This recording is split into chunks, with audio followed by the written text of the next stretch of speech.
Needles.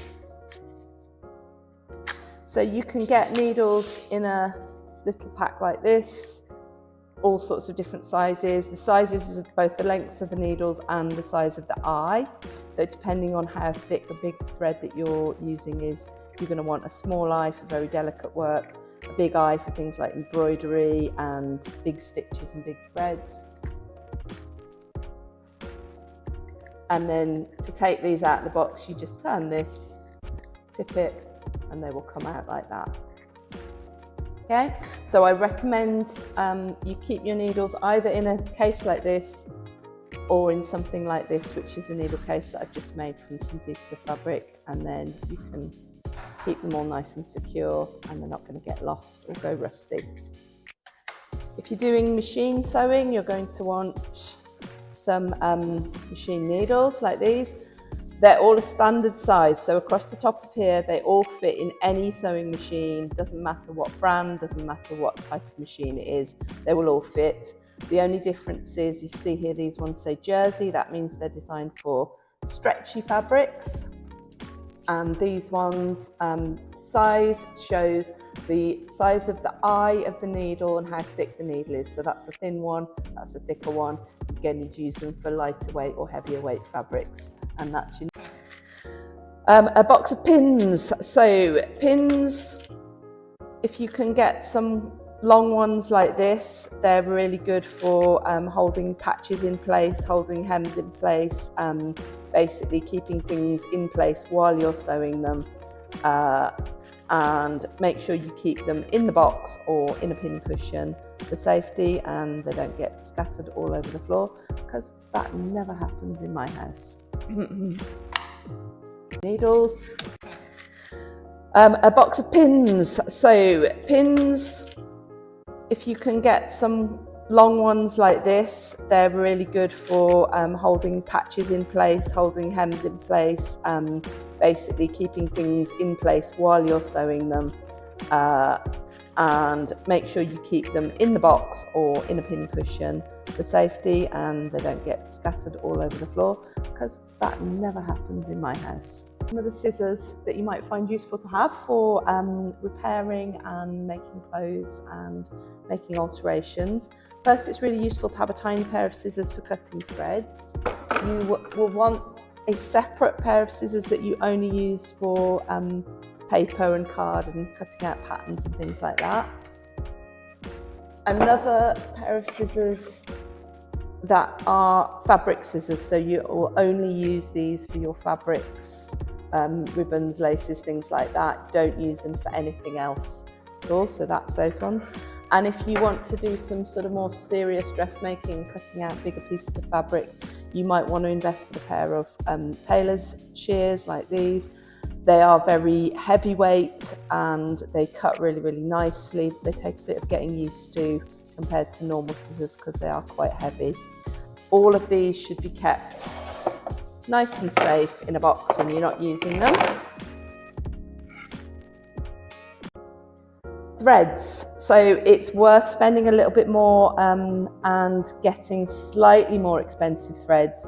These ones I buy in a box of like 20, and they're £20, and they are really, really long threads. You get lots on them. So this brand is Coates. It's been around for a long time, so it's a really good brand. There's also another brand that I use quite often called Gutermann. They are a little bit more expensive, but if you are making a really nice finished garment, it's worth it. Also, what you will find with these threads is that they won't keep breaking when you're sewing. So one of the most annoying things with the sewing machine is the thread breaks all the time, and that's most likely because the thread is a little bit soft and cheap. And you can also get massive reels like this, obviously save you a lot of money. They're designed for overlockers, but you can just use them for regular sewing as well, as long as it will fit on the machine. We've also got embroidery threads, so you will perhaps want to use these for like repairing, doing visible mending. Obviously for embroidery, they are much softer, they come in strands, so you will have a skein, I don't know how to pronounce it, bunch of thread like this, and it has 6 strands. So you can separate them out and use them individually, or you can use all 6 together, cover a lot of ground much quicker and make a really nice design with that. It's useful to have some different coloured yarns as well, especially if you want to repair like knitted clothes, jumpers, things like that, or if you just want to do some decorative stitching on top of something. Just makes a different kind of visible mending sort of technique to use some yarns for your embroidery rather than embroidery thread. So it's a good idea to have a little selection of different fabrics for patching holes and doing little repairs. So I've got here some printed cotton, some more heavyweight sort of upholstery kind of fabric for heavier things, something nice and light and silky for lighter clothing, and then it's useful to have something stretchy as well. If you're repairing something stretchy, you need a stretchy fabric. So basically when you're patching something, try to match the weight and type of fabric to the garment that you're patching, and then it's going to last a lot longer and be a lot stronger. Tape measure, if you're checking the length of a garment or you want to make sure that something's going to fit really well, useful to have a tape measure. Make sure that it has centimetres.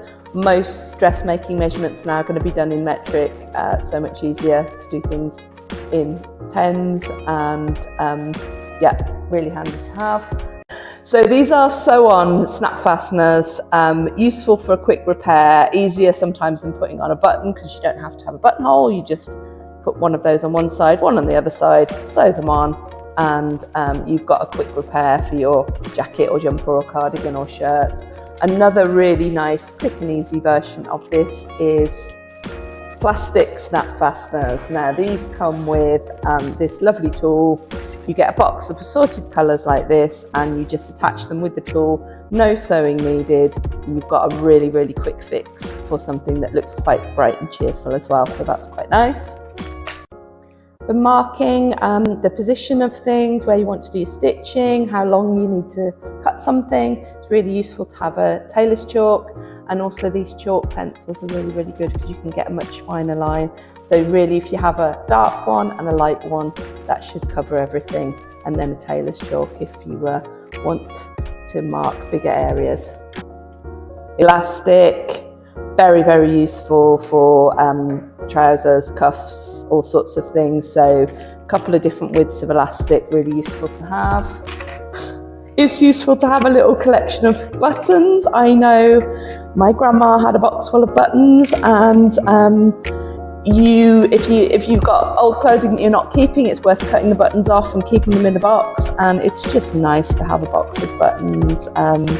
And you will often be able to like transform a garment just by changing the buttons on it, give it a new look. So button box, start collecting there. If you have things that have got bobbly, like jumpers and wool coats particularly and things like that, I'm going to switch this on, it'll make a noise. Lovely.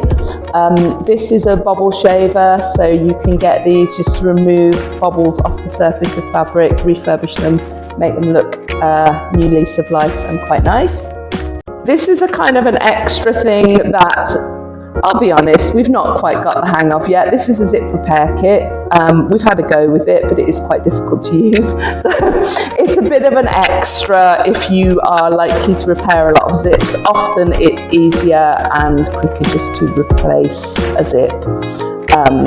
But if you want to have a go at repairing them, kits are available.